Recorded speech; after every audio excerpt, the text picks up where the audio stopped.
Bonjour à tous. Il y a quelques semaines, j'avais fait un tuto pour vous montrer comment réaliser vos mini-terrariums pour y élever des cloportes. Aujourd'hui, je vous emmène chez un terrariophile passionné spécialisé dans l'élevage des insectes et des arthropodes. Il va nous faire découvrir de nombreuses autres espèces que l'on peut élever dans ce type de boîte en plastique transparente. La plupart des animaux qui nous seront présentés sont tropicaux et sont maintenus dans une pièce à 24 degrés. Commençons avec les yules. Ces mille-pattes, plus actifs la nuit, ont une tendance arboricole. N'hésitez pas à leur proposer des branches en hauteur.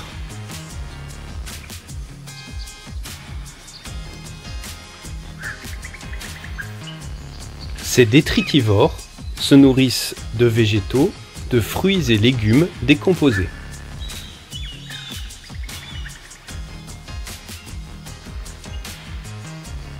Ces mille-pattes sont ovipares. Vous voyez ici des jeunes tout juste éclos.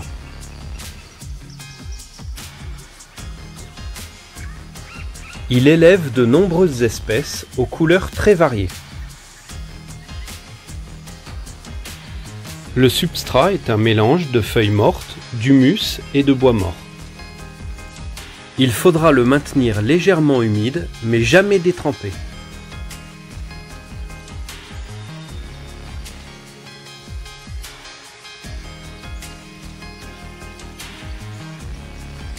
Voici une espèce de grande taille.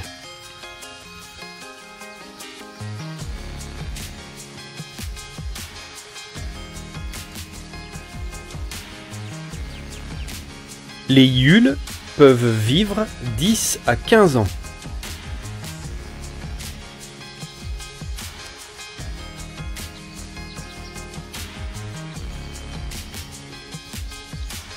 Il est possible de les habituer à être manipulés.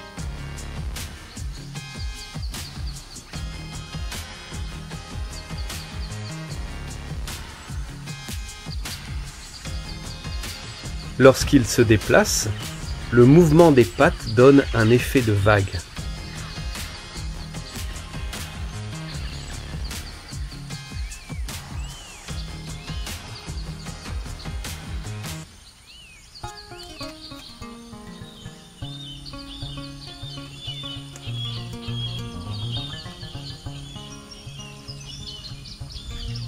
Habitué à son maître, il refuse de venir sur ma main.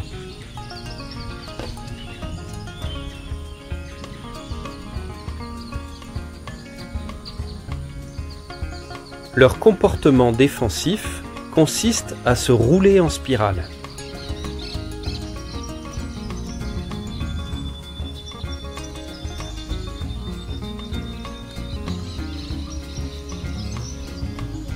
Dans tous les bacs, des morceaux d'os de seiche sont placés sur et dans le substrat afin d'apporter du calcium, substance indispensable au renforcement de l'exosquelette.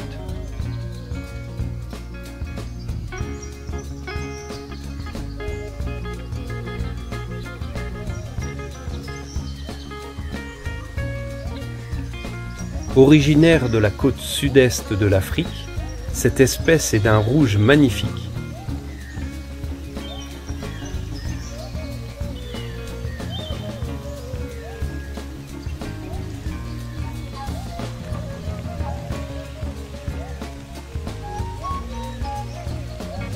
De l'agar-agar, produit utilisé en pâtisserie, sert à gélifier l'eau afin qu'elle ne s'évapore pas trop vite.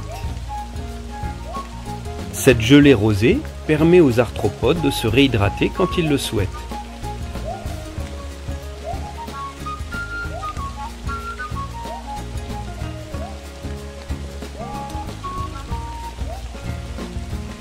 Il est également recommandé de saupoudrer les tranches de courgettes et de concombres avec du calcium en poudre pour reptiles.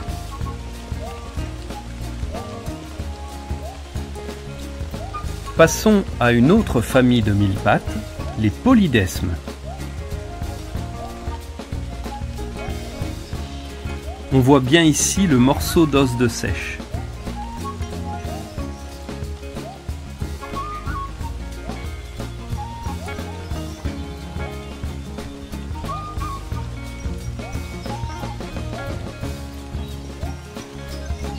Cette espèce est reconnaissable avec la bordure des segments rosés.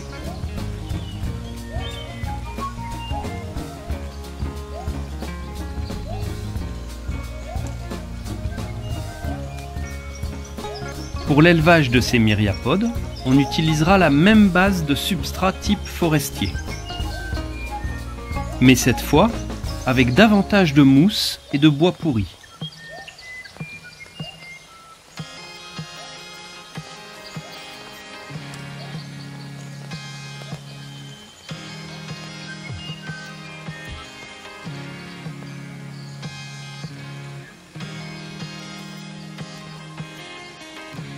Selon vos goûts, vous pouvez aussi élever dans ce type de boîte différentes espèces de blattes.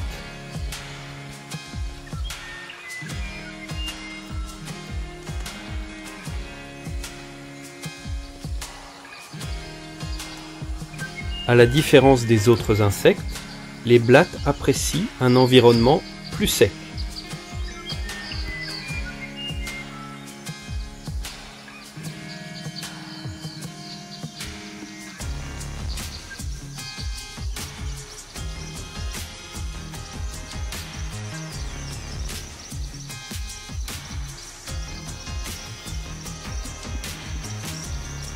Certaines atteignent des tailles vraiment remarquables.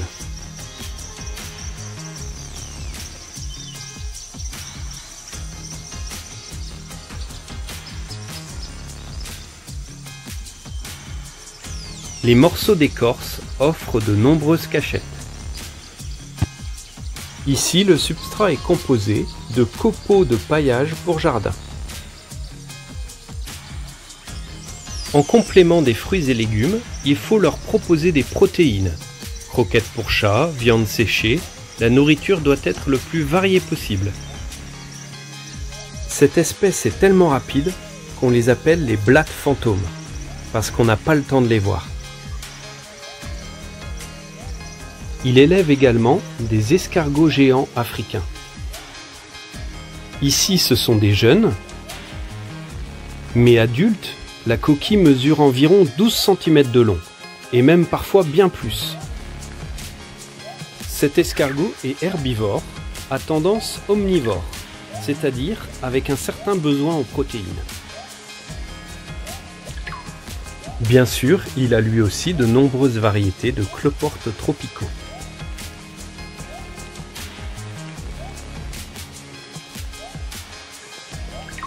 Les morceaux de bois mort et écorce leur permettent de s'abriter.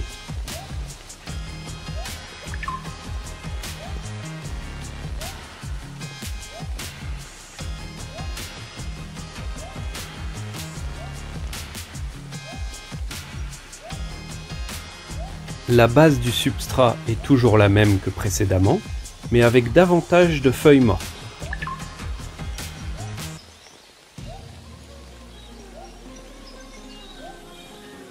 Comme vous pouvez le voir sur la gauche, cette espèce a la possibilité de se mettre en boule pour se protéger.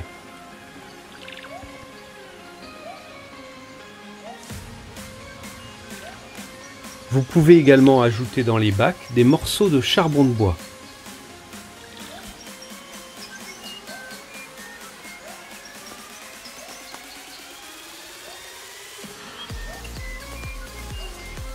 Si vous voulez en savoir plus sur l'aménagement d'un mini terrarium pour cloportes, je vous invite à regarder mon tuto sur le sujet.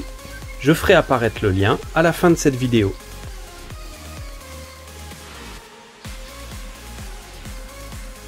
Cette espèce, de couleur orangée, est beaucoup plus vive que les autres.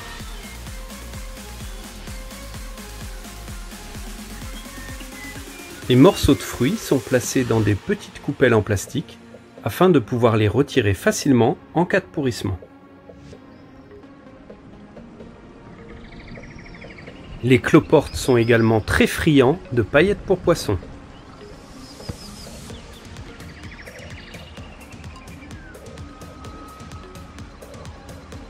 Cette dernière espèce d'isopode qu'il nous présente est vraiment sympa avec ses petites taches.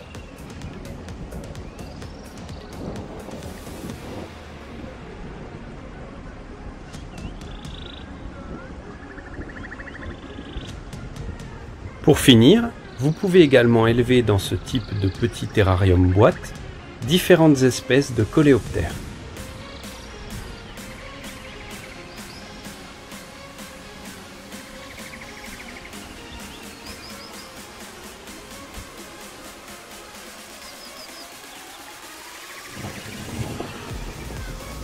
Il faut toujours couvrir les bacs car ils peuvent s'envoler.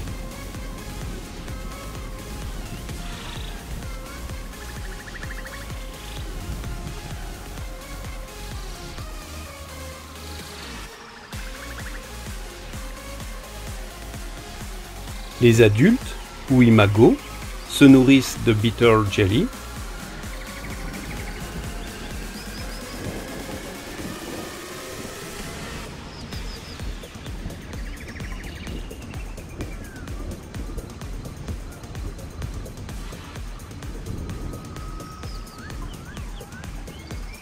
Certains de ces scarabées ont de magnifiques reflets métalliques.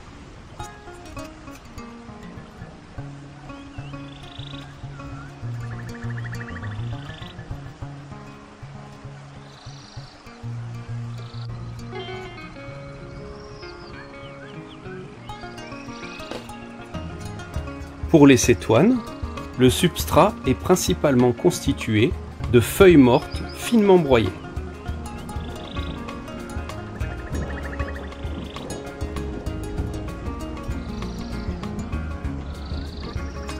Là encore, pour plus d'informations sur l'élevage des cétoines, je vous invite à regarder mon tuto sur le sujet et je ferai également apparaître la vignette à la fin de cette vidéo.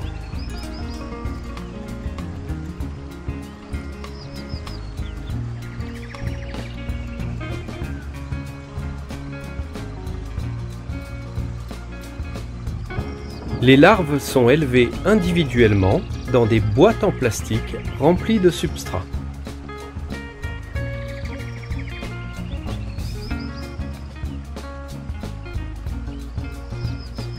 Si la larve fait sa coque contre la paroi, vous aurez la chance de pouvoir se développer la nymphe et devenir imago.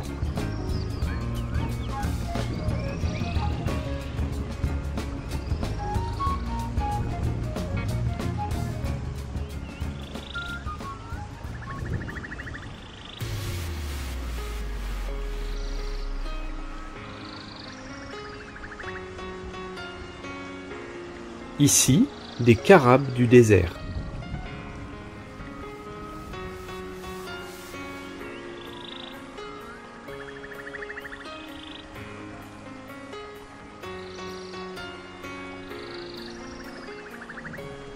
Voici une espèce de lucane japonais.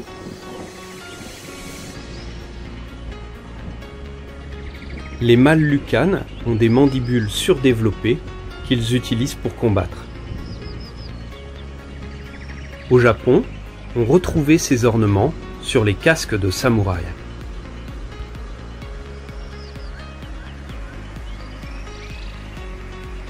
Pour un meilleur développement des larves, il faut proposer dans le substrat de gros morceaux de bûches pourries recouvertes de champignons blancs.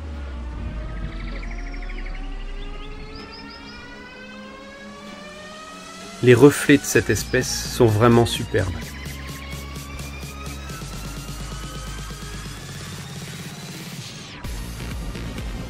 Pour les larves de dynastes, ce terreau nourricier est principalement constitué de poudre de bois pourri et fermenté.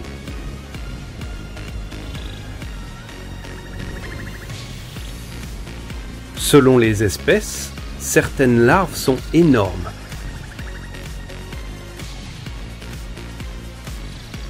Il faut éviter de se faire pincer par les puissantes mandibules. Selon les espèces, le développement des larves peut durer entre 1 et 3 ans, pour ne vivre au final que quelques mois à l'état de scarabée adulte.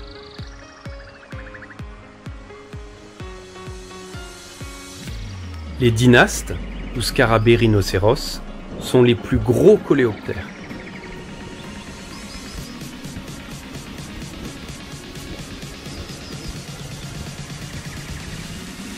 Voilà, on arrive à la fin de cette vidéo. J'espère que comme moi, vous avez pu découvrir des espèces peu courantes en terrariophilie. La semaine prochaine, je vous emmènerai dans la nature, au bord de la Seine. Alors n'hésitez pas à vous abonner et à activer la cloche pour recevoir une notification. Je vous invite également à partager largement mes vidéos dans votre réseau. Merci, à très bientôt, au revoir.